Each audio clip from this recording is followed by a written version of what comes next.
Bonjour à tous et merci de nous retrouver pour le JT des JT du 2 février 2018. Déjà, bonjour Caroline. Qu'avez-vous? Ah putain, voilà. Parce que de toute façon, t'avais déjà bugué. Non, La chance avec technique est prête. non, j'ai pas bugué moi. Lui, m'énerve. Hein. Il va prier de sortir parce que là, Attends, on va recommencer. On est parti. Excusez-moi, je travaille. Voilà, bah mets-toi ton travail et moi, je travaille moi. Allez, on y va. 3, 2, 1. Bonjour à tous et merci de nous retrouver pour le JT des JT du 2 février. Bonjour Caroline. Bonjour Miguel, qu'avons-nous au programme? 4 reportages aujourd'hui. Nous sommes allés un peu partout dans le département et on démarre tout de suite si vous le voulez bien. Bah oui, je veux bien.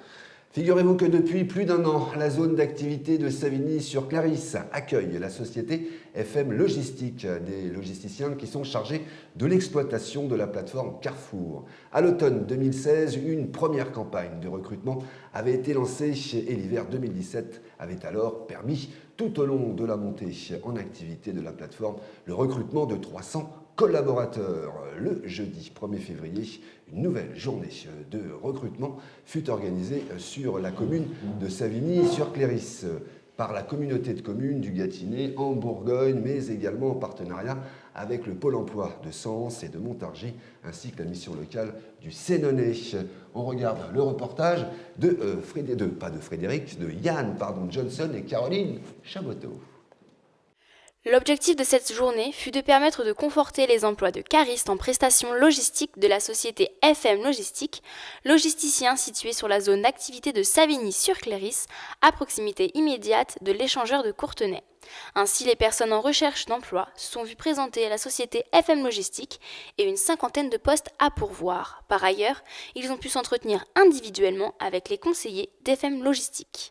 Notre rôle, il est un peu multiple dans ces recrutements. D'une part, nous proposons les emplois aux personnes qui cherchent un emploi. Et d'autre part, nous aidons l'entreprise à pourvoir ces recrutements. Il y a aujourd'hui une cinquantaine de postes disponibles à Savigny-sur-Clarisse pour FM Logistique. Et donc nous, notre métier, il évolue aussi et il est de proposer les emplois qui existent aux personnes qui sont en recherche d'emploi et qui ne sont pas forcément les emplois que les personnes recherchent initialement. Alors je suis là pour trouver un travail qui me plairait parce que déjà là je vais être licencié, donc du coup les démarches sont longues et je suis venu quand même postuler. Il y en a beaucoup qui m'ont dit de ne pas venir, il fallait attendre que j'ai tous mes papiers, ceci, cela, mais je suis déterminé à trouver du travail, donc c'est pour ça que je suis là aujourd'hui. Non, moi ce que j'attends de cette journée, c'est réussir ce recrutement, trouver les talents qui vont pouvoir intégrer cette entreprise. Nous avons lancé une grande campagne de communication en partenariat avec l'entreprise et on a pu envoyer 1400 SMS auprès de jeunes avec des relances pour les inviter à découvrir cette entreprise, les postes et les opportunités. Je suis actuellement à la recherche d'un emploi et aujourd'hui c'est une opportunité pour avoir un emploi qui me plaît, d'avoir un emploi stable sur le long terme. C'est intéressant ce qu'ils proposent, le métier est intéressant.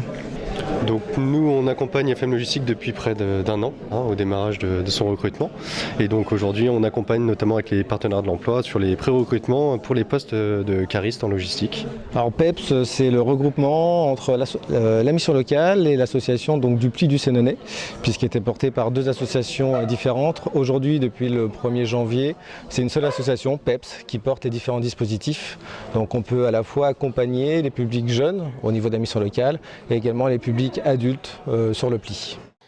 Partons dès à présent à Sens, plus exactement à la cathédrale de Sens, où les gendarmes du canton de Sens et de ses environs célébraient récemment la traditionnelle Sainte Geneviève, leur bienveillante patronne. D'abord lors d'une messe donnée à la cathédrale de Sens, puis suivie d'un vin d'honneur offert à la salle des fêtes en présence des élus et des acteurs locaux de la sécurité. À leur regard, c'est un reportage signé Yann Johnson et Caroline Chaboteau. C'est vous. Ouais. La célébration de la Sainte Geneviève s'est déroulée en présence de l'archevêque du diocèse de Sens-Auxerre, des services préfectoraux, mais également de nombreuses autorités civiles et militaires. De nombreux élus se sont vus de même associés à cette cérémonie, ainsi que les retraités de l'arme et les troupes de chasse et quatuors de saxophones de la garde républicaine entourés par des motards du peloton motorisé de gendarmerie de Sens. La cérémonie a débuté par une célébration religieuse en la cathédrale de Sens, suivie d'un vin d'honneur dans la salle des fêtes de la même commune. Alors la Sainte-Geneviève, c'est la patronne de l'ensemble des gendarmes, donc depuis 1962. Donc c'est un moment où tous les ans on se rassemble, on rassemble les retraités, les anciens de l'arme, les amis et l'ensemble des autorités pour partager en fait un moment de convivialité et véritablement un peu renforcer en fait nos liens de cohésion. Parce que ce qui structure véritablement l'action de gendarmerie, c'est véritablement le contact que nous devons en fait avoir avec sa population, ses élus et l'ensemble de ses acteurs. Et cette Sainte-Geneviève, c'est véritablement un moment solennel où on se retrouve pour cultiver ce que l'on fait au quotidien, chaque jour avec la population et ses élus. Alors je crois que c'est la 3e fois que nous faisons ça à la cathédrale de Sens. C'est la première fois que vous avez eu le plaisir d'avoir la garde républicaine à l'intérieur de la cathédrale. Après c'est tous les ans mais on essaye le plus possible de l'inscrire dans son territoire. Donc l'année prochaine elle sera sur Joigny parce que moi il est véritablement en fait si important parce que je ne suis pas la gendarmerie que de Sens mais je suis la gendarmerie de tout le nord de Lyon et c'est aussi important notamment d'être présent à Joigny, à Migène, à Pont-sur-Yonne, à Villeneuve-l'Archevêque, donc véritablement dans toutes les communes de ma compagnie. Non, nous simplement en fait on est simplement attachés à notre histoire, à nos insignes, à nos valeurs. Bien évidemment, en fait, on décorrèle ça de toute logique, on dit en fait si religieuse. C'est véritablement simplement en fait un moment humain où les gens se parlent. Peu importe en fait leur confession, peu importe leur attachement, peu importe leur idéologie, leurs adhésions en fait si politiques. De toute façon, non, on décorèle complètement en fait si cette cérémonie en fait si d'une foi en fait si religieuse. C'est véritablement l'attachement simplement en fait à notre histoire, à notre ancrage et à nos racines. Un caractère encore un peu plus solennel, c'est sûr que la garde républicaine c'est une sorte en fait, d'élite au sein de notre gendarmerie. Elle est présente dans toutes les cérémonies protocolaires. Et donc pour moi, ça me touche beaucoup que le commandant du régiment de la garde républicaine nous octroie ses forces pour nous honorer de leur présence. Et donc c'est surtout aussi ce que je fais pour les retraités de l'arme et les anciens, pour leur montrer véritablement qu'on ne les oublie pas et qu'on sait aussi les honorer. Restons avec la gendarmerie et en l'occurrence avec le colonel Reynald Boismoreau qui commande le groupe de gendarmerie qui était accompagné de Thomas Boudot, commissaire et directeur départemental de la sécurité publique, qui ont tenu une conférence de presse le jeudi 1er février 2018 dans la matinée à la préfecture de Serres, dans le bureau d'ailleurs du préfet de Lyon, Patrice Latron. Le procureur Marie-Josée de Lambilly était également présente. Cette conférence de presse dressait le bilan de la délinquance de 2017 dans notre département. On retrouve ce reportage avec Frédéric Brûlé-Barou. La délinquance générale est en baisse de 8,8% au niveau départemental en 2017 par rapport à 2016. Le taux de la délinquance pour 1000 habitants s'établit à 43,9% en 2017, 8 points en dessous du taux national qui s'élève lui à 51,2%. Ainsi, la baisse de la délinquance au niveau départemental s'explique en partie par l'occupation du terrain et la montée en puissance de dispositifs préventifs. Donc c'est un chiffre qui est positif. Mais qui, je l'ai dit, doit être nuancé dans un certain nombre de domaines. Globalement, la délinquance baisse dans Lyon, mais sur les cambriolages, sur les violences faites aux femmes, sur l'insécurité routière, il y a encore beaucoup de travail à faire et des évolutions qui sont défavorables.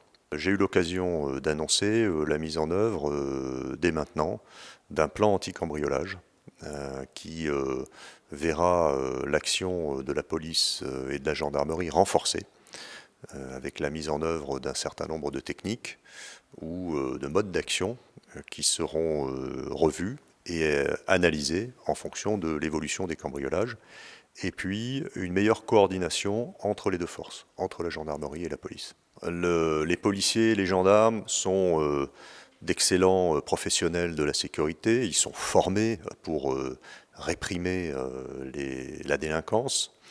Ils ont besoin de la complémentarité que peuvent leur apporter les habitants.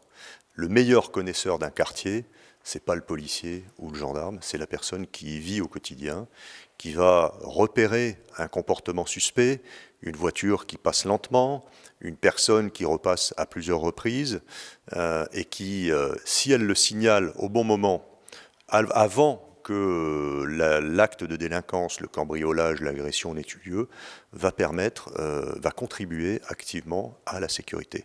Et ça, c'est les conventions de participation citoyenne qui sont signés entre le préfet et le maire, qui organisent cette remontée d'informations, qui l'encadrent pour éviter des abus ou des dérives.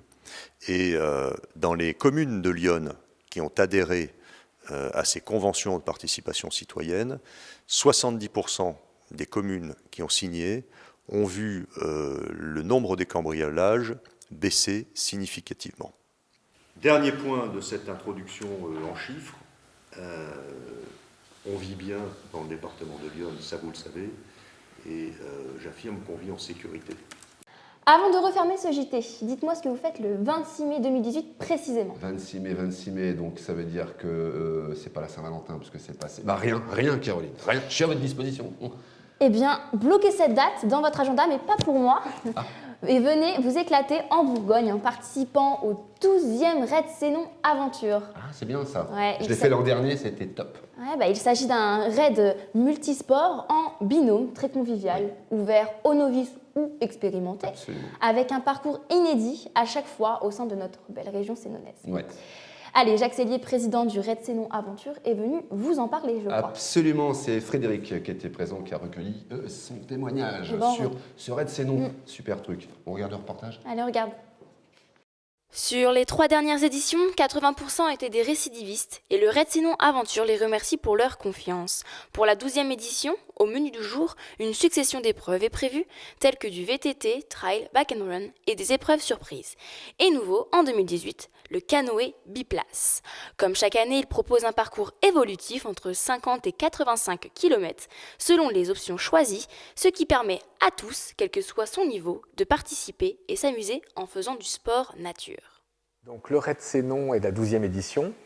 Il va se dérouler toujours dans l'agglomération du Grand Sénonais le 26 mai, donc un samedi. Les inscriptions officielles commencent le jeudi 1er février. À partir, donc, il y a toutes les recommandations sur notre site, la page Facebook, ou sur notre site qui est raidsénonaventure.com.